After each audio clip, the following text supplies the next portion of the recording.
성령의 역사가 사랑하는 성령의 출망을 도와주시고 저희의 드리는 예배가 영적 신령한 예배가 되게 하시며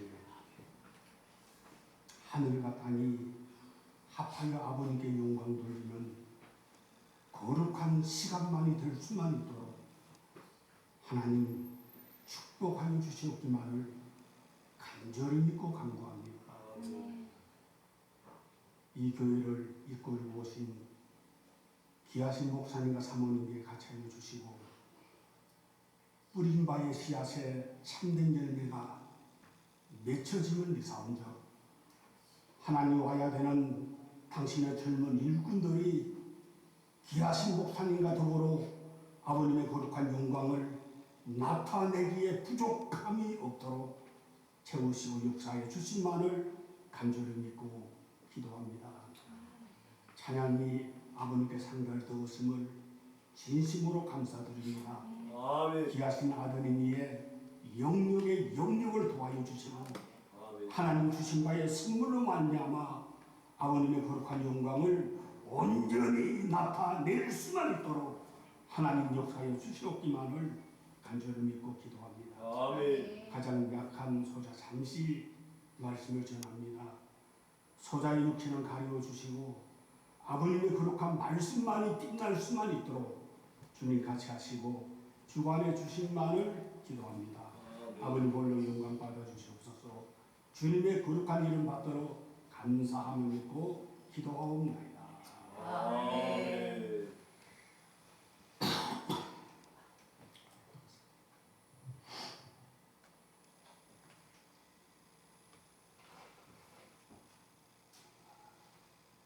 하나님 하신 말씀 중에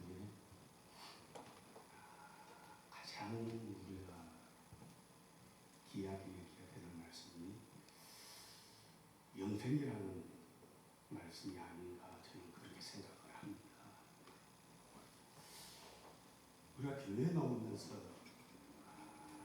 많은 목적들을 가지고 교회를 나옵니다. 저는 교회 나오는 목적은 단 한 가지라고 저는 표현을 하고 싶습니다. 하나님과 우리와의 관계를 돈독히 하기 위하여 교회를 나온다고 말하며 이 교회는 하늘과 땅을 연결하는 사닥다리가 되어야만 된다고 저는 표현하고 싶습니다. 아멘. 여러분 어디에도 말하지 못하는 게 영생입니다. 영생할 수가 있다. 영원히 살 수가 있다. 내가 영생하기 때문에 언젠가 너희도 영생을 해야 된다고 당신은 우리에게 약속해 주셨습니다.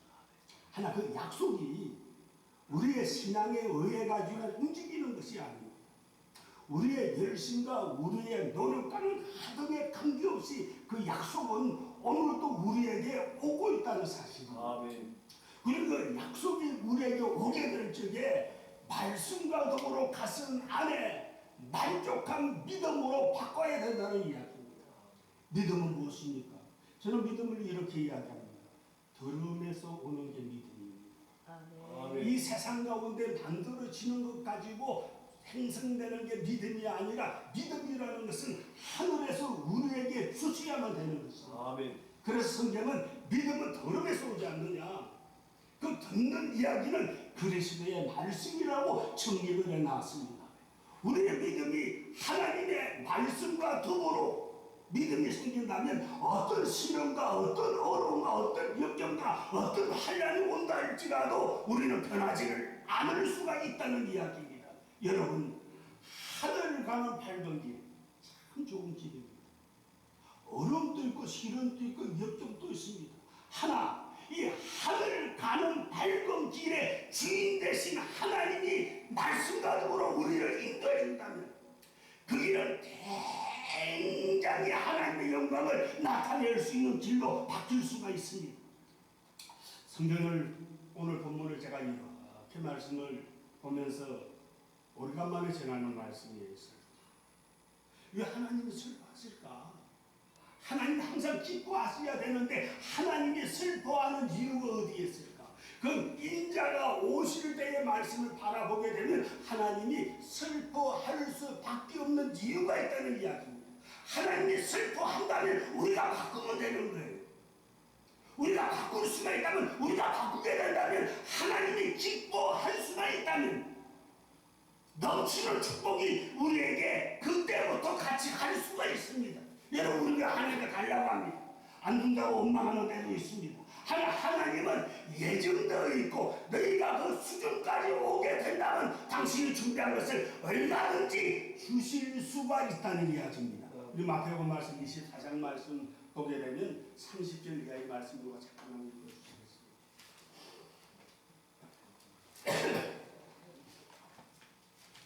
24장입니다. 마태복음. 그때 성경 인자의 한 징조가 하늘에서 보이겠고 그때 인자의 징조가 하늘에서 보이겠고 그때 땅의 모든 족속들이 그때 통곡하며 땅의 모든 족속들이 뭐 한다고요? 통곡하며 통곡한다. 아니 인자가 없이는데 왜 통곡을 합니까? 그들이 인자가 구름을 타고 능력과 큰 영광으로 오는 것을 보리라. 그러니까 인자가 아멘. 구름을 타고 큰 영광으로 오는 걸 보는데 땅의 모든 족속들이 통곡을 한다는 이야기예요. 왜 통곡을 할까? 우리는 좋은 말씀만 지금 머리에 지금 가지고 있는 것이 아니고 하나님이 하시는 언어가 무엇인가를 지금 우리가 생각을 해야 된다는 이야기. 아멘.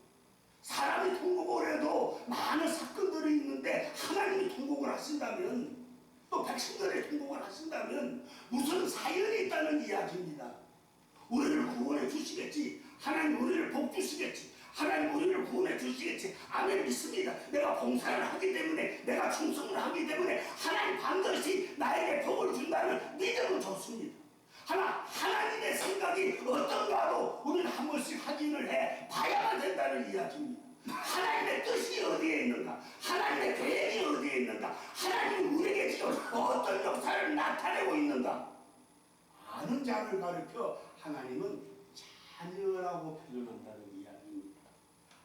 부모와 자식 간의 관계는 부모의 뜻을 알게 될 적에 자녀라는 만족한 칭호를 받을 수가 있습니다. 어쨌든 통곡한다는 이야기입니다. 다리 뻗고 운다는 이야기입니다. 우리 통곡하면 안 된다는 이야기예요. 모두가 통곡을 한다 할지라도 우리는 예비된 자가 되어서 예수 그리스도를 영접하는 입장에서 아버지께 영광을 돌려야 되기 때문입니다. 통곡하며 인자가 구름을 타고 능력과 큰 영광으로 오는 걸 본다는 이야기예요. 여러분, 예수님은 이런 말씀을 했습니다. 비유가 아니면 아무것도 말씀하지를 아니하신다고 했어요. 마태복음 13장 말씀을 보게 되면 비유가 아니에요. 쉽게 말하면 이 성경은 있는 그대로 이야기하면 되는 것이 아니고 비유와 기사와 상징적으로 기록했다는 이야기입니다. 이 성경은 이 땅의 이야기가 아니고 하늘의 이야기입니다. 하늘의 이야기를 우리가 들을 수 있는 귀를 가진 자가 이해하도록 만들어 놓은 게 성경입니다. 이 성경은 비유와 기사가 아니면 아무것도 전하지 않았다는 이야기입니다. 구름 타고 오신다고요? 실제 구름 타고 오실까요? 그것도 비유지 않습니다. 구름이 있어야만 비를 내릴 수가 있습니다. 이사야 5장 말씀을 보게 되면 구름을 명하여 비 내리지 못하게 만들었다는 말씀이 나와요. 포도원에 대하여, 교회에 대하여. 이사야 5장 6절 말씀 잠깐 보고 볼게요.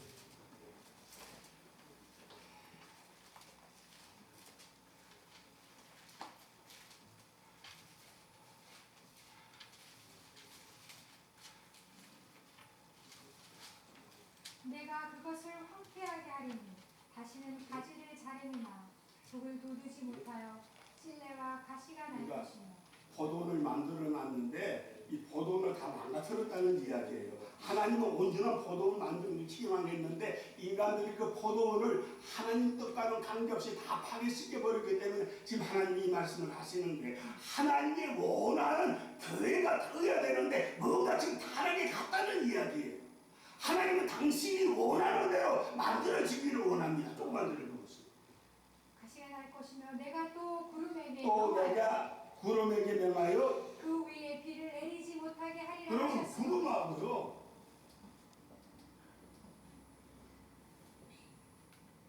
비는 우리가 잘 알지 않습니까? 비는 내리는 교훈입니다. 하나님의 말씀을 신명기 32장 보게 되면 내리는 교훈은 비라고 이야기했어요. 이 말씀을 줄 수 있는 게 구름이에요. 아멘. 그러니까 인간의 지식이나 인간의 지혜나 인간의 생각이 아닌 성령의 하나님의 말씀을 전하게 될 적에 우리에게 감화와 감동이 오는 것이, 인간의 지식을 가지고 전하게 될 적에 지식은 만들어지지만 마음의 변화는 없다는 이야기입니다. 말씀은 성령이 주셔야만 되는 거예요. 그래서 구름을 가르쳐 성령이라고 말씀하고 예수님이 구름 타고 오신다는 이야기는 실제의 구름을 이야기하는 것이 아니고 영으로 오셔가지고 우리에게 복을 주고 축복을 주고 우리의 모든 일을 간섭하신다는 사실이 구름 타고 오신다는 이야기예요. 아멘. 실제 구름이 아니고 비행기를 타고 미국에 왔다 갔다 하게 되면 구름이 아무것도 없어요. 실제의 구름 타고 오신다는 것이 아니고 영으로 이 땅에 오신다는 이야기예요. 성령과 더불어 이 땅에 오셔가지고 우리가 필요로 하는 모든 것을 이루어 주시는 역사를 당신이 오늘도 만들고 있다는 이야기. 아멘. 여러분, 성경은 무엇입니까? 예고적인 이야기를 먼저 해주는 거예요. 앞으로 이러한 일이 있을 건데 이러한 일이 있게 될 적에 너는 어떻게 하라고 미리 가르쳐주는 게 성경의 말씀입니다. 오늘 본문의 이사야 18장 말씀도 그런 말씀입니다. 슬프다. 왜 슬픕니까? 하나님이 슬픈 이유가 있다는 이야기예요. 그러면 하나님이 슬프다고 말하게 된다면 하나님이 기뻐할 수 있는 방법이 성경에 나와 있다는 이야기예요. 이렇게 하면 내가 마음이 슬프지만 내가 조금만 바꿔준다면 내 마음이 기뻐서 너희 예물을 받고 너희를 복주겠다는 게 오늘 본문의 축복의 말씀입니다. 슬프다. 구수의 땅 건너서 날개 치는 소리나는 땅이요. 슬프다. 웬거아니 잘 보세요. 구름에서 지금 비가 내리는데 이 비가 내리는 자리가 있을 거라고. 비 오는 자리가 있을 거 아닙니까? 하나님 그 비가 오는 자리를 가만히 바라보면서 내가 축복을 지금 다 내려주고 있는데 축복의 말씀을 듣고도 변화되지 아니한다면 하나님 슬프다고 할 수밖에 없다는 이야기예요. 여기 슬프다 구수의 땅 건너 날개 치는 소리 나는 땅이요. 여기는 구수는 이 세상을 가리켜 구수라고 이야기합니다. 네 강이 나오게 될 적에 두 번째의 강이 구수로 흐르기 시작했어요. 과거에 모세가 구수 여인을 취함으로 말미암아 아론과 미리암에게 실문을 당한 경우도 있습니다. 피부가 금은 양반들을 이야기하는 것 같아요. 어쨌든 슬프다 슬프다 슬프다 구수의 강, 이 땅이 아닌 하나님께 조금 더 한 발자국 나와가지고 열심 내고 있는 하나님의 백성들을 지금 바라보는 거예요. 구수의 땅 건넌다는 건 죄와는 관계없이 살려고 힘쓰고 애쓰는 자들을 향하여 하나님 슬프다고 하는 거예요. 이 날개 소리는요 대단한 날개 소리예요. 하나님의 영광이 빛나는 역사가 이루어지는 자리라는 이야기, 말씀이 역사한다는 이야기. 슬프다 구수의 땅은 날개 치는 소리 나는 땅이요. 이 땅에 관하여 지금 아버님이 말씀을 하시는 거예요. 이사야서는 그렇게 말합니다. 이사야서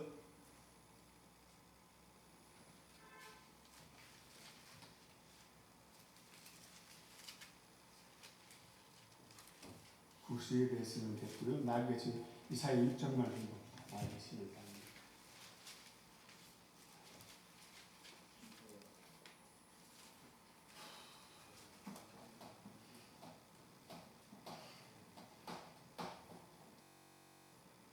이사야 6장. 우시야 왕이 죽던 해에 내가 본즉 주께서 높이 들린 보좌에 앉으셨는데 지금 이제 하나님의 보좌를 지금 보여주는 거예요. 주께서 지금 보좌에 앉아 있는데 그 다음에요. 그의 옷자락은 성전에 가득하였고 스랍들이 모시고 섰는데 서랍들이 여기 출연을 합니다. 그러니까 서랍이나 그룹이나 동일한 게 뭔가 하니까 다들 날개가 있는데 6개의 날개들을 다 가지고 있어요. 거룩이라는 것은 어디에 출현하는 거 하니까 아담과 하와가 쫓겨났는데 거기에 문을 하나 만들어 놨습니다. 그 문에 문지기가 있는데 그 문지기 하나는 화영덩이에서 불칼을 들고 있어요. 말씀이 지금 천국문을 지키고 있기 때문에 우리가 지금 못 들어가는 거예요. 화영덩으로 지키고 있으니까. 또 하나는 누가 지키고 있는가 하니 거룩이라는 자가 지금 천국문을 지키고 있다는 이야기예요. 그러니까 천국 문이 있는데 문은 누구십니까? 예수님인데 그 문지기도 있다는 이야기예요. 거룩과 하얀금이 지금 에덴 동산의 문을 지키고 있다는 이야기예요. 지키고 있다는 이야기는 언젠가는 들어가게끔 만들어놨기 때문에 지키고 있는 거지, 만약에 딱 닫아놨다면 우리에게 희망이 있다는 이야기예요. 그래서 요한복음 말씀을 보게 되면 문이 명령을 합니다. 예수님께서 문지기에게 열람하게 된 문지기는 문을 열고 닫으라면 문지기를 닫게끔 들어있는 구조라는 이야기예요. 예수 그리스도의 말씀대로 움직이는 역사가 마지막에 이 땅에 실현되어 온다는 이야기예요. 우리에게 마음 안으로 오기 시작한다는 이야기예요. 그 역사가 우리에게 오게 될 적에 먼저 무엇이 있어야 되는가 하니 말씀이 지금 설계도를 쫙 깔아줘야 됩니다. 말씀이 설계를 먼저 해줘야 된다는 이야기예요. 이루어질 거지만 말씀이 먼저 우리에게 전달을 해줘야 됩니다. 아니 전달을 안 하게 되면 전달을 해도 안 믿는데 전달을 안 하게 되면 불평과 불만이 엄청나게 많다는 이야기. 그래서 오늘 본문 이야기도 슬프다 구수의 땅 건너 날개치는 소리나는 땅을 향하여 당신이 지금 우리에게 부탁을 하는 거예요. 아까 이 6장 조금만 더 읽어주세요. 스랍들이 모시고 섰는데 서랍들이 모셨었는데 각기 6 날개가 있어 그룹도 6 날개가 있고요. 서랍도 6 날개가 있습니다. 문지기예요. 그 둘로는 자기의 얼굴을 가리었고 그 줄로는 자기의 얼굴을 가리었고, 그 둘로는 자기의 발을 가리었고 그러니까 하나님의 얼굴을 지금 가렸다는 이야기입니다. 그래서 하나님의 얼굴을 본 자는 죽는다고 하지 않습니까? 가렸다 하나님의 영광을 서랍이 지금 다 가지고 있다는 이야기예요. 하나님 보좌 아래에 있는 생물이에요. 또 뭘 가렸습니까? 하나님의 행함도 지금 서랍이 지금 감춰놨다는 이야기예요. 하나님의 행함과 하나님의 얼굴을 지금 가려놨는데 날개 둘러는 뭐하는 말이 날면서 거룩하다 거룩하다 거룩하다 주 하나님 당신의 거룩한 영광이 항상 빛난다는 찬양을 하는 서랍과 거룩이 언젠가는 우리 마음에 들어와서 역사를 해줘야 된다는 이야기예요. 문제이니까. 그래서 요한복음 10장 1절 말씀 보게 되면 이 말씀을 정확하게 표현을 해주고 있습니다. 문지기는 그를 위하여 문을 연다. 한번 읽어주세요.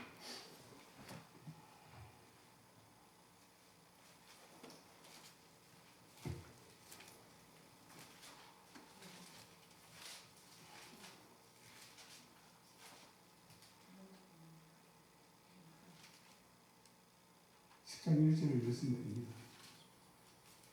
내가 진실로 진실로 너희에게 이르노니 하도 거짓말을 많이 하니까 진실을 한 번 이야기하는 거예요. 항상 두 번씩이에요.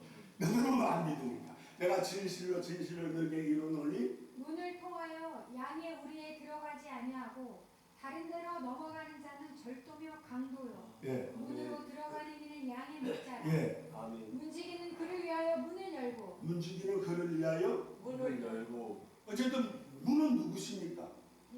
예수님 아니십니까? 그러니까 아무것도 아니지만 문을 열고 닫게끔 만들어준 그것이 어떤 특정된 인물이 아니고 말씀이 내 안에 들어와서 말씀을 충만을 드리게 되면 아버님이 그를 통하여 사용을 하신다는 이야기입니다. 아멘. 다시 말하면 하나님이 사용할 수 있는 도구가 되어줘야 한다는 이야기예요. 당신이 마음대로 쓸 수 있도록 그 사용될 수 있는 자를 당신이 명을 내려가지고 문을 열게끔도 만들 수 있고 문을 닫을 수도 있게끔 당신이 역사를 해주신다는 이야기예요. 한 번 더 다시 한번 읽어주세요. 내가 진실로 진실로 너희에게 이르노니 진짜입니다. 그 다음에 문을 통하여 양의 우리에 들어가지 아니하고 다른 데로 넘어가는 자는 절도며 그러니까 이 문을 강도요 통하지 않고 들어가지 않는 이가 많이 있다는 이야기예요. 많이 있기 때문에 이 이제 문으로 들어가라는 이야기예요. 말씀에 참된 길로 들어가라는 이야기예요. 조금만 더요. 문으로 들어가는 이는 양의 목자라. 문으로 들어가는 양의 목자라. 움직이는 그를 위하여 문을 열고 움직이는 아무것도 아닙니다. 그냥 순종하면 된다는 이야기예요. 우리가 할 수 있는 건 문 열라면 문 열어주면 되는 거예요. 아멘. 말씀을 외치라면 말씀을 외치면 되는 거예요. 아멘. 당신이 뭔가를 우리에게 제시해 줄 때가 왔다는 이야기예요. 여러분, 이 모든 말씀이 비유와 비사인데 언젠가는 비유와 비사로 전하는 것이 아니고 아버지에 대한 것을 밝히 전해야 될 때도 있다는 이야기예요. 아멘. 요한복음 16장에 나와 25절 말씀에 이 성경은 다 비사의 하늘의 이야기를 아무리 잘 전달하려 할지라도 비유와 비사가 아니면 아무것도 전하지 못했습니다. 읽어보세요. 이것을 비유로 너희에게 일렀거니와 때가 이르면 다시는 비유로 너희에게 이르지 않고 아버지에 대한 것을 밝히 이르리라. 그러니까 어느 때가 아멘. 때가 되면 비유와 비사가 아니고 아버지에 대한 것을 그냥 뒤집어 가지고 밝히 가르쳐 준다는 이야기예요. 내 뜻을 이루고 내 말씀을 이렇게 전해야 되고 이런 가운데 너희가 어떻게 해야 된다는 것을 아버지가 우리에게 가르쳐 주실 때에 비유와 비사된 말씀이 다 풀린다는 이야기예요. 구름은 실제 구름이 아니고 영입니다. 이 영이 우리에게 말씀을 주게 될 적에 영적 말씀을 받은 자들이 아버님께 영광 돌리는 역사가 반드시 우리에게 오고 있습니다. 말씀 안에서 무장하시고 복 받으시는 분들 되시기를 원합니다. 오늘 본문 말씀입니다. 슬프다. 구수의 땅 건너편 날개 치는 소리 나는 땅이요. 좀 전에 날개 소리 났죠.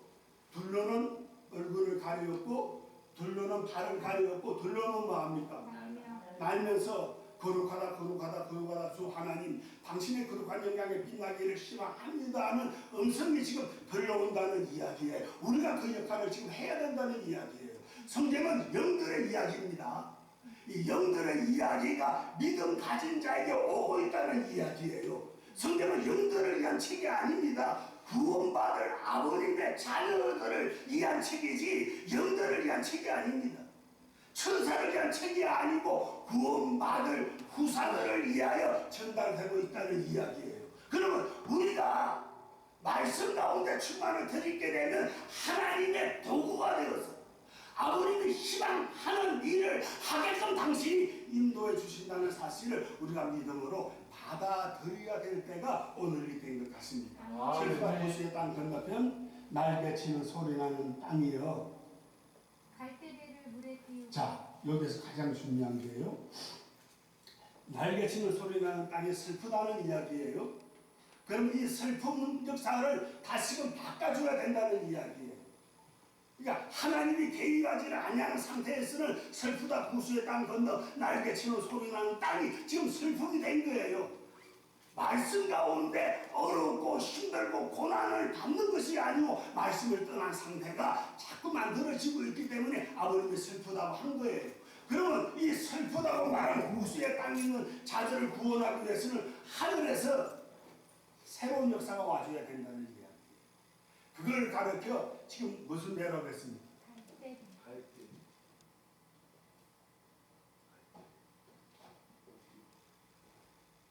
하나님이 보내시는 배예요. 물에 띄워 주신다는 이야기. 왠고하니까 인간의 생각과 인간을 가만히 바라보니까 저들만 가지고는 구원을 받을 수 있는 은혜의 역사를 맞이하지 못한다는 이야기예요.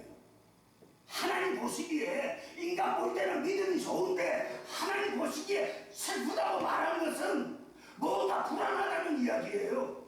당신의 역사는 반드시 살려야 되는 역사예요. 아멘. 어떻게 하든지 내가 너를 약속 가운데 두어서 구원의 역사가 이루어지게 될 적에 반드시 살려야 되는 것이 아버님의 계획입니다. 아멘. 이 계획이 흔들리니까 당신이 슬픈 거예요. 내가 너를 믿는데 내가 너를 사랑하는데 왜 믿음이 자꾸 흔들리냐고 당신이 지금 우리에게 야단을 치시는 거예요. 아버지 주여. 그래서 방법이 없어요. 구원의 배를 보내야 된다는 이야기. 노아 때는 방주였죠. 그때에는 소알이라는 피난한 척소를 만들어줬어요. 그래서 누가복음 17장 말씀 보게 되면 인자의 때와 마지막 때가 다 똑같다는 표현을 하는 거예요. 인자의 때. 노아 때 같이 인자의 때도 그러하다. 노아 때에 하나님이 역사하시듯이 마지막에도 구원의 방주를 만들어서 아버님의 백성들을 구원하지 아니하겠느냐. 누가복음 17장 26절 말씀입니다. 어쨌든 당신의 역사가 온다는 이야기에 그 말씀까지 잠깐 읽어주실래요? 노아의 때에 든 것과 같이 인자의 때에도 그러하리라. 자, 노아 때에 만든 게 뭐예요? 방주를 만든. 방주에 8식구가 타고 구원 받았지 않습니까? 노아 때만 있는 것이 아니고 인자가 오실 때도 구원의 방주를 만들어서 우리를 옮겨 주셔야만 되는 거예요. 우리가 아멘. 아무리 기도를 많이 한다 할지라도 당신이 해주셔야 되는 거예요. 아멘. 이 말씀 무슨 말씀인가 하니까 당신 마음에 맞아야 된다는 이야기. 아멘. 신앙도 당신 마음에 맞아야 된다는 이야기예요. 우리가 당신이 뭐로 원하시는가를 살펴봐야 되는 때가 오늘 이때라는 이야기예요. 슬프다 무수에 가면 날개 치는 소리 나는 땅이요. 갈대배가 옵니다.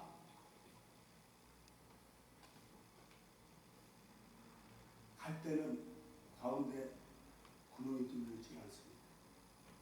노아가 모세죠. 모세가 갈대 강줄기에 받아 구원을 받았죠. 보호를 받았죠. 마지막에는 갈대들을 만드시고 또 요한계시록 11장에 말씀 보게 되면 하나님 백성들을 청량하는 지팡이를 보니까 갈대 같은 지팡이라고 했습니다. 갈대는 가운데가 뚝 뚫려 있어 영통을 한다는 이야기예요. 영적 교제를 한다는 말씀을 갈대라는 표현으로 지금 우리 설명하고 있는데 영적 교제하는데 이 배를 아버님의 자녀에게 지금 보내준다는 이야기예요. 그러니까 너희들의 힘으로는 안 되니까 내가 기도에 힘도 주고 말씀에 기운도 주고 성령의 능력도 당신이 보내주신다는 이야기. 우리로는 안 되니까 우리가 아무리 기도를 많이 해거든 딴 방향으로 자꾸 가니까 이제 딴 방향으로 가지 말고 정렬을 시켜가지고 하나님을 만날 수 있는 은혜의 역사를 나누어 주시겠다는 이야기예요. 스라비가 하나님의 뭘 가렸습니까? 스라비의 역사가 만약 여러분의 마음 안에 있다면 하나님의 얼굴을 바라볼 수 있지 않습니까?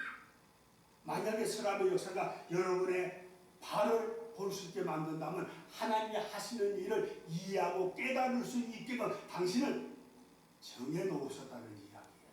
그러니까 안 가르쳐주고 안 보여주는 것이 아니라 때가 되면 자세하게 가르쳐준다는 이야기예요. 아까 읽은 말씀과 마찬가지로 이것을 비사로 너에게 일렀거니와 때가 이르면 아버지에 대한 것을 끄집어내겠다는 이야기. 단지 말지 전해가지고 나는 이렇게 너희를 사랑했고 나는 이런 역사를 이룬다는 것을 나타내시기를 예정했다는 사실을 우리가 믿어드려야 됩니다. 아멘. 여기까지 끝내면 됩니다. 아멘. 한시니까 끝났네요. 좀 더 하세요. 아직 시간 안 됐으니까. 날개 치는 소리 나는 땅은 아버님의 영광이 머무는 자리입니다. 이 자리가 그 머무는 거룩한 역사가 반드시 있을 것을 믿습니다. 아멘. 주여. 저는 이 교회 와서 느낀 게 참 많이 있어요. 정말 고생 많이 하셨구나. 정말 희생 많이 하셨구나. 만약에 하나님이 축복을 주신다면 이 교회를 축복해 주셔야지 어느 교회를 축복해 주실 수가 있을까? 맨 처음에 와서 느낀 거예요. 아멘. 하나님이 함께 하시고 아멘. 하나님이 축복해 주기 위해 가지고 우리 모두를 모수권하는 지도를 제가 여러 번 하나님께 드린 적이 있습니다. 당신의 거룩한 영광이 빛날 아멘. 당신의 거룩한 영광이 충만을 나타내실 것입니다. 아멘. 그 충만하심이 항상 우리와 더불어 같이 하시기를 간절히 원합니다. 아멘. 본문을 쓰겠으니까 본문 말씀을 제가 전하고 가겠습니다. 2절부터 읽어주십시오. 갈대배를 물에 띄우고 자, 갈대배를 물에 띄우고 그 사자를 수로로 보내며 그 사자를 수로로 보낸다. 어째 여기 갈대배에 누가 있습니까? 지금 이게 영적 이야기입니다. 그러니까 이 배는 구원의 방주예요. 아멘. 그러니까 노아 때에 된 것과 같이 인자의 때도 그러하다고 이야기했으면 노아 때에 방주가 떴으면 마지막에 방주가 만들어져야 되는데 그 방주가 어떻게 만들어질까? 우리가 생각을 해야 되는 거예요. 옛날에 방주는 8식구가 탔는데 만약에 우리 마음 안에 방주를 만든다면 8식구가 아니고 75억을 다 집어넣어도 부족함이 없어요. 아멘 주여. 어쨌든 당신은 방주를 만드시겠다는 이야기거든요. 그 방주가 갈대배와 더불어 사자가 오기 시작합니다. 이 사자에게 명령하는 이야기. 장래하고 중산 백성 시초부터 두려움이 없고 하나님의 거룩한 약속 위에서 영원한 영생을 나타낼 수 있는 하나님 백성에게 하나님의 사자가 가기 시작하는 거예요. 이건 우리 힘이 아닙니다. 아멘 주여. 하나님의 영역이 이제 가기 시작한다는 이야기예요. 아멘 주여. 너희들의 힘으로는 아니 된다 할지라도 내가 함께하면 반드시 만족을 이룬다는 것을 당신이 나타내어 주신다는 게 오늘 본문의 이야기입니다. 갈대별을 물에 띄우고 그 다음에 그 사자를 수로로 보내며 이르기를 민첩한 사자들아. 자, 빼고 가면 안 됩니다. 제가 헷갈립니다. 보고 다시 읽어주세요. 너희 갈대배를 물에 띄우고 그 사자를 수로로 보내며 이르기를 민첩한 사자들아 너희는 강들이 흘러 나누인 나라로 가되 장대하고 준수한 백성 곧 시초부터 두려움이 되며 강성하여 대접을 받는 백성에게로 가라. 어떤 것도 이미 정해져 있는 거 아닙니까? 간성하여 대접을 받는데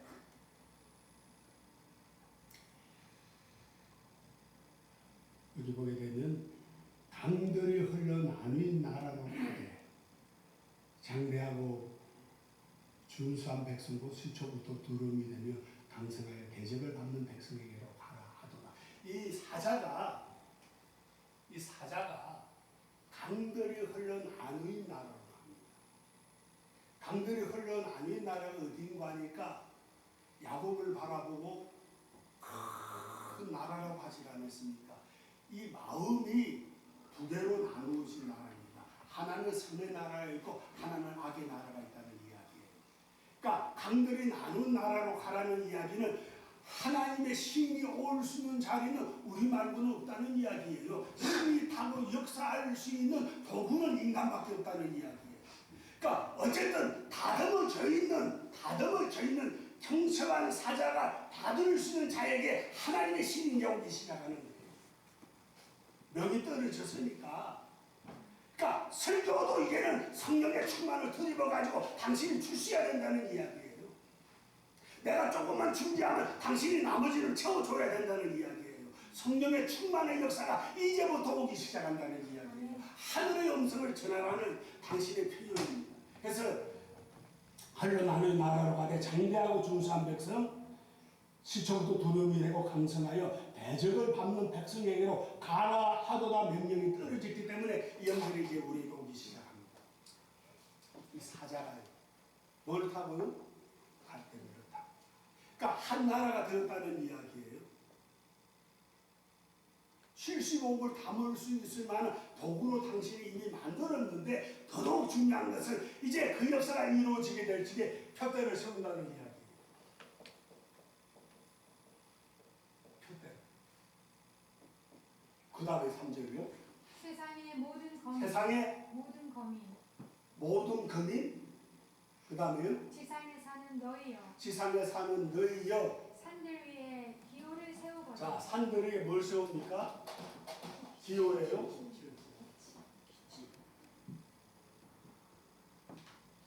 산. 태백산 이야기하는 것도 아니고 지리산 이야기하는 것도 아니고 가장 하나님이 크게 생각하는 산은 우리를 가리켜 산이라고 이야기합니다. 이 안에 나무가 많이 있잖아요. 백성들이. 영적인 산은 우리입니다. 육적인 산은 성조지 교회를 가리켜요. 그래서 에스겔 꼴짜기를 가만히 바라보게 되면 꼴짜기가 만들어진 건 산과 산 사이라는 이야기예요. 인간과 인간 사이에서 심판이 이루어지는 거예요. 범죄한 모든 것들이. 어쨌든 산들 위에 사는 나무가 있는 풍성한 자리입니다. 이 산들 위에 뭐가 세워지는 거 아니 기호라는 게 세워져요. 기호는 지시표예요. 우리 마음 안에 이제 기호가 쓴다는 이야기예요. 하나님의 사자가 오게 될 적에 사자를 만나기 위해서는 기호가 필요하다는 이야기예요. 발견을 해야 되니까. 산들이의 그렇지. 기호를 세우거든 너희는 보고 그 다음에요. 보고 나팔을 불거든 너희는 들을지니라. 나팔을 불거든 너희는 들을지어다. 이 말씀이 맨 처음에 읽은 이사야 마태복음 24장 말씀하고 똑같습니다. 마태복음 24장 다시 한번 볼게요. 30절입니다.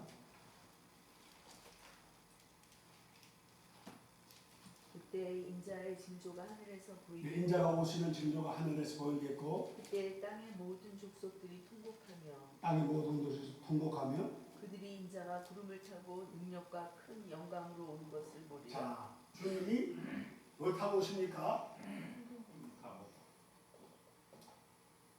영으로 오신다는 이야기예요.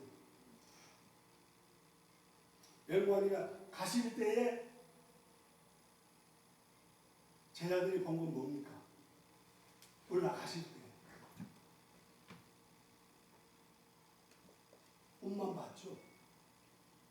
그러니까 이걸 우리가 조금 이제 성경을 뭐 이렇게 깊게 들어가는 것이 아니고 올라가실 때에 껍데기만 봤다는 이야기예요. 그럼 내려올 때는 어떻게 내려오십니까? 똑같이 내려오신다고 했거든요. 어쨌든 당신이 사도행전 1장 한번 읽어보세요. 8절입니다.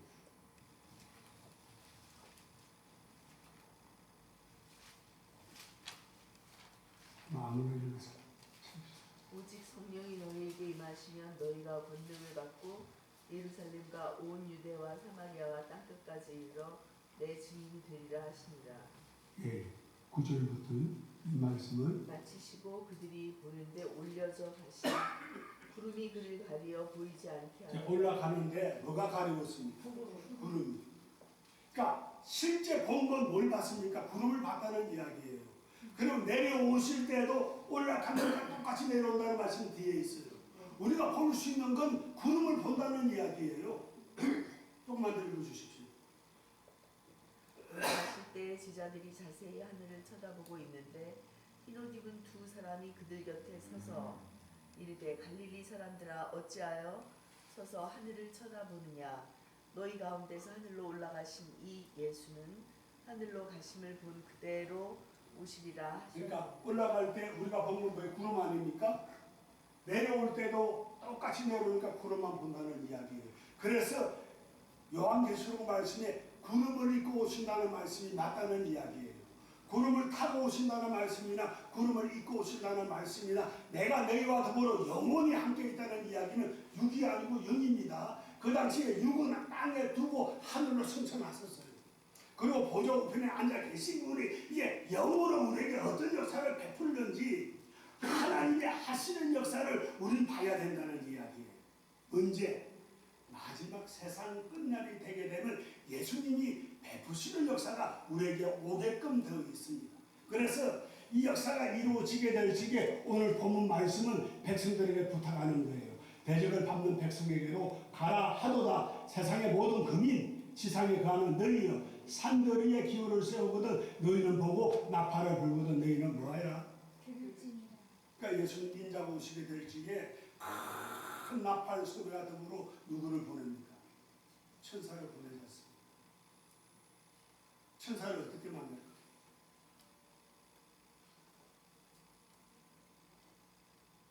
소돔 고모라 땅이에요. 천사가 온 적이 있죠. 두 천사. 밥도 먹었고요. 떡도 잡수셨고 소돔 고모라 땅에서 심판을 하게 될 적에 소알로 피하게 만들고 롯과 두 딸을 보호하고 당신은 이렇게 심판을 하지 않았습니까? 천사가 오신 적이 있다는 이야기예요. 천사는 날개 달린 이가 아니고 천사의 정의는 하나님이 부리신 영인데 구원을 후사들을 섬기는 자들을 가리켜 천사라고 정의를 내려놨어요. 한 날개 달린 게 아니고 우리는 한가 가운데 믿는 것이 아니고 말씀 가운데 이제는 알아야 된다는 이야기예요. 히브리서 말씀입니까? 1장 14절이에요. 14절 맞습니까?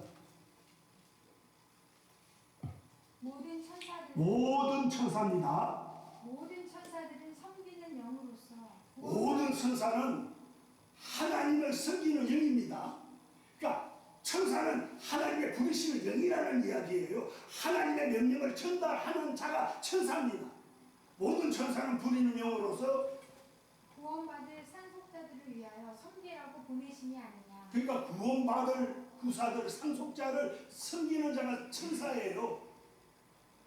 다시 말하면 지금은 제가 여러분을 섬기는 거예요. 여러분 앉아 계시고 저는 외치지 않습니까? 여러분이 말씀을 전하든지 하나님이 일을 봉사를 하든지 그때는 천사의 입장에서 하는 거예요.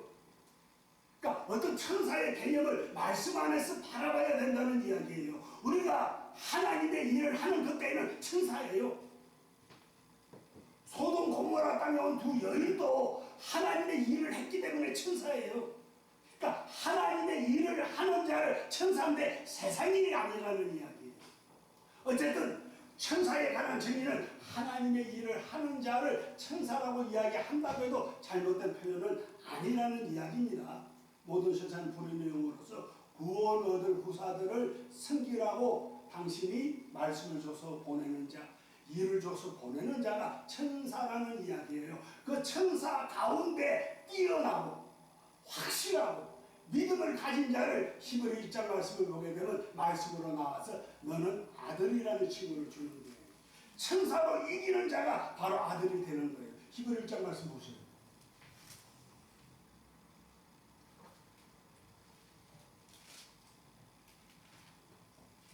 옛적의 선지자들을 통하여 여러 부분과 여러 모양으로 4절요? 그가 천사보다 훨씬 뛰어남은 그들보다 더욱 아름다운 믿음을 기업으로 얻으시니 예. 하나님께서 어느 때의 천사 중 누구에게 천사 중 누구에게? 너는 내 아들이다 오늘 내가 너를 낳았다 하셨으니 그러니까 천사 가운데 아들이 되는 거예요. 성경 말씀을 보면. 그러니까 하나님의 무조건 내가 교회 나오니까 하나님의 아들이고 하나님의 딸입니다가 아니고 하나님의 일을 하는 자가 천사인데 그 가운데서 말씀으로 새로운 생성을 하게 될 적에 하나님이 그를 보면서 아들이고 딸이라고 축복해 주는 게 하나님의 약속이라는 이야기예요. 그냥 아들과 딸이 아니고 하나님 보시기에 합당한 자를 가르쳐 말씀으로 낳으신다는 이야기예요. 아멘. 18절 말씀 보게 되면 하나님이 말씀으로 낳는 과정이 나옵니다. 그 말씀까지 읽어봅시다.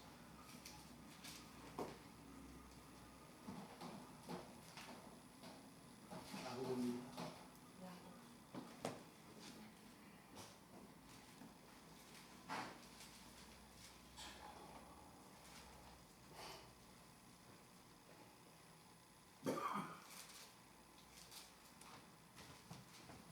못 찾아요? 1장 18절. 그가 그 피조물 중에 그가 그 피조물 중에 우리로 한 첫 열매가 되게 하시려고 첫 대단히 중요한 첫 열매. 그러니까 맨 처음에 아벨과 가인이 드린 예물을 하나님이 못 받았는데 마지막에는 첫 열매를 하나님이 받으신다는 이야기예요. 그러니까 과거의 아담과 아벨과 가인에게 받지 못한 역사를 마지막에 당신이 이루시는 역사예요. 그가 그 조물 중에 우리로 한 첫 열매를 만들어 가지고 우리를 하나님이 받으셔서 우리를 영원한 영생을 주시면서 당신의 약속을 완성하게 하시니 하나님의 계획입니다. 아벨과 가인이 죽이고 역사가 있다 해서 하나님 역사가 끝난 것이 아니고 그때부터 시작이 되었다는 이야기. 약속으로 받을 자. 그 받을 자가 마지막에 이긴 자들에게 말씀으로 다시금 생상하게 만들어서 약속의 자녀로 만들어 주십니다. 그 약속의 자녀에 관한 이야기가 오늘 본문의 이야기입니다. 그 마무리 한번 해봅시다. 아니야, 18절 한번 다시 하고 나죠. 그가 그 피조물 중에 우리로 한 첫 열매가 되게 하시려고 자기의 뜻을 따라 진리의 말씀으로 우리를 낳으셨느니라. 그냥 새로운 생명입니다. 말씀을 이제는 만들겠다는 이야기예요. 과거는 흙으로 만들어가지고 하는 기운을 부으니까 생명이 되었는데 이제는 여러분이 말씀으로 다시금 만들어지는 하나님의 자녀로 하나님이 역사하시겠다는 이야기, 오늘 본문 이야기입니다. 본문 보게 되면 너희는 보고 나팔을 불거든 너희는 덜을 지니라. 쭉 나오게 되면 하나님의 사랑하심이 가을 더위의 운무가 쬐이는 일광같이 우리를 지금도 바라보고 있다는 이야기입니다. 조금 읽어보세요. 조금 늦었지만 본문 3절 4절 네, 여호와께서 내게 이르시되 내가 나의 처소에서 조용히 감찰하니 쬐이는 일광 같고 가을 더위의 운무 같다. 그러니까 쬐이는 일광이 따갑지 않습니까? 가을 더위의 운무가 똑같지 않습니까? 항상 우리를 간섭해 주고 계신다는 이야기예요. 쬐이는 일광 같고 가을 더위의 운무 같다. 그 다음에 추수하기 전에 꽃이 떨어지고 포도가 맺혀 익어갈 때에 내가 낫으로 그 연한 가지를 베며 퍼진 가지를 찍어버리지. 쉽게 말하면 하나님이 보시게 되시기에 익지 아니한 가시가 너무 익은 가시를 당신이 필요 없다는 이야기예요. 때에 맞는 신앙을 하면서 믿음다운 믿음을 가져야 된다는 말씀을 지금 설명합니다. 그 다음에요. 산의 독수리들과 땅의 들짐승들에게 던져주리니 산의 독수리들이 그것으로 여름을 지내며 땅의 들짐승들이 다 그것으로 겨울을 지내리라 하셨습니다. 그 다음이 중요합니다. 읽어보세요. 그때 강들이 흘러 나누인 나라에 장대하고 준수한 백성 곧 시초부터 두려움이 되며 강성하여 대적을 밟는 백성이 좀 말씀이 바뀌었죠, 그죠? 강성하여 대적을 밟는 자로 바뀌었다는 이야기예요. 그러니까 전자에 주신 축복을 가지고 변화가 되어서 대적과 싸워서 이길 수 있는 신이 이제 만들어졌다는 이야기예요. 그러니까 말씀이 안에서 역사를 했다는 표현이에요.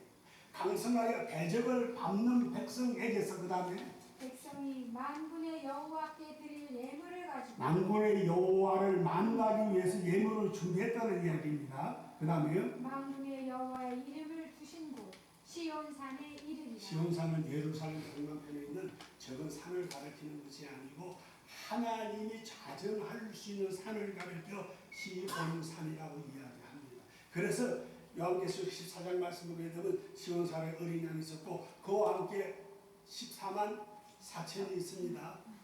신천지에 14만 4천 명이 모이게 되면 구원이 옵니다. 같은 이야기 하면 안 돼요. 14만 4천은 어떤 그런 의미가 아니고 이스라엘 자손의 12지파가 있죠. 그죠? 그리고 예수 그리스도의 12제자가 있죠. 요걸 곱해보게 되면요 144가 나와요. 그래서 요한계시록 11장 말씀 쭉 보게 되면 구원 받을 자 이마에 인쳤는데 144 큐빗이 나와요. 요한계시록 11장 말씀 보게 되면 사람의 인 천사의 인이라고 이야기했어요.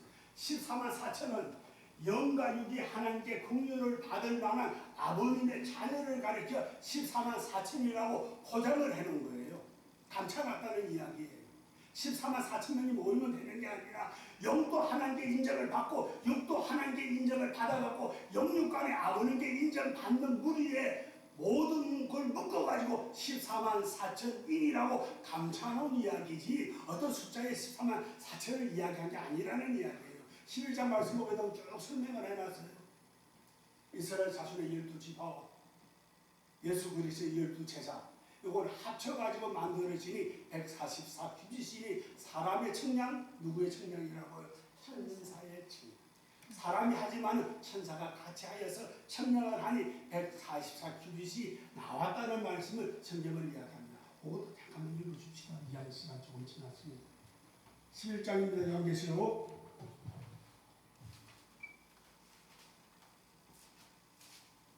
또 내게 지팡이 같은 갈대를 주며 말하기를 일어나서 하나님의 성전과 제단과 그 안에서 경배하는 자들을 측량하되 성전 바깥 마당은 측량하지 말고 그냥 두라. 이것은 이방인에게 주었은즉 그들이 제가 지금 구절을 잘못 이야기한 것 같아요. 미안합니다. 백성들과 요한계시록 21장입니다. 죄송합니다.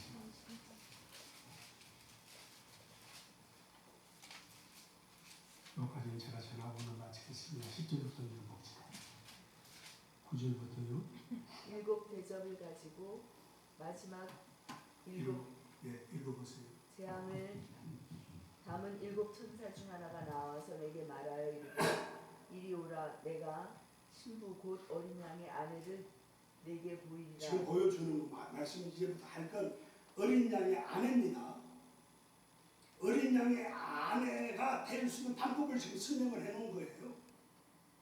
그러니까 성경을 가만히 보게 되면 지금 어린 양의 아내를 지금 뒤집어서 보여주는 거예요. 읽어보세요. 성령으로 나를 데리고 크고 높은 산으로 올라가 하나님께로부터 하늘에서 내려오는 거룩한 성 예루살렘을 보이니 하나님의 영광이 있어 그 성의 빛이 지극히 귀한 어린 양의 아내의 마음입니다. 지금 읽는 건요. 그 다음에요. 대복과 수정같이 낮더라. 예. 크고 높은 성관이 있고 12문이 있는데 문에 12천사가 있고 그 문들 위에 이름을 썼으니 이스라엘 자손 12지파의 이름. 첫 번째는 이스라엘 자손 12지파의 이름입니다. 그 다음에 동쪽의 세 문, 북쪽의 세 문, 남쪽의 세 문, 서쪽의 세 문이니 이 성의 성곽에는 12기초석이 있고 그 위에 어린 양의 12사도의 12이름이 있더라. 12이름이 있고 이스라엘 12지파의 이름, 그러니까 하나는 하나님께 육으로 인정을 받은 우리고요. 하나는 영으로 인정을 받은 거예요. 그러니까 맨 처음에 지금 어린 양의 아내의 마음을 보니까 첫 번째는 12지파 육으로 인정받은 자가 나오고 그 다음에 읽어보니까 12사도 영으로 인정받은 인물이 지금 나오는데 이걸 곱하게 되면 조금만 더 읽어주십시오. 내게 말하는 자가 그 성과 그 문들과 성곽을 측량하려고 금 갈대자를 가졌더라. 그 성은 네모가 반듯하여 길이와 너비가 같은지라. 그러니까 믿음이 정확하다는 표현입니다. 시험에 들어도 믿음이 변하지 아니하고 환난이 와도 네모가 반듯하다는 것은 어디에서 보든지 하나님의 자녀로 부족함이 없도록 만들어져 있다는 아멘. 이야기예요. 아멘. 그 어린 양의 아내는 그 정도는 돼야 되는 거예요. 아멘. 변하지 않는 신앙을 가진 자예요. 아멘. 좀만 더 읽어주십시오. 아멘. 그 갈대자로 그 성을 측량하니 12,000 스타디온. 1만 2천 스타디온이요. 길이와 너비와 높이가 같더라. 그 다음에요. 그 성곽을 측량함에 144 규빗이니 사람의 측량 곧 천사의 측량이라. 그러니까 결국 144 규빗이라는 이야기예요. 이걸 규빗을 빼버리고 영세계를 넣게 되면 14만 4천이라는 표현이 나와요. 144 규빗. 그러니까 영과 육이 하나님께 인정받은 자가 어디에 쓰는가 하니까 시온산에 쓸 수가 있다는 이야기예요. 아멘. 어린 양과 더불어 시온산에 서서 하나님께 영광 돌리는 역사를 당신이 약속하셨습니다. 이 약속이 모든 예배 보시는 분들에게 꼭 같이 하시기를 주님 이름으로 축원합니다. 아멘. 말씀 마치겠습니다. 아멘. 감사합니다.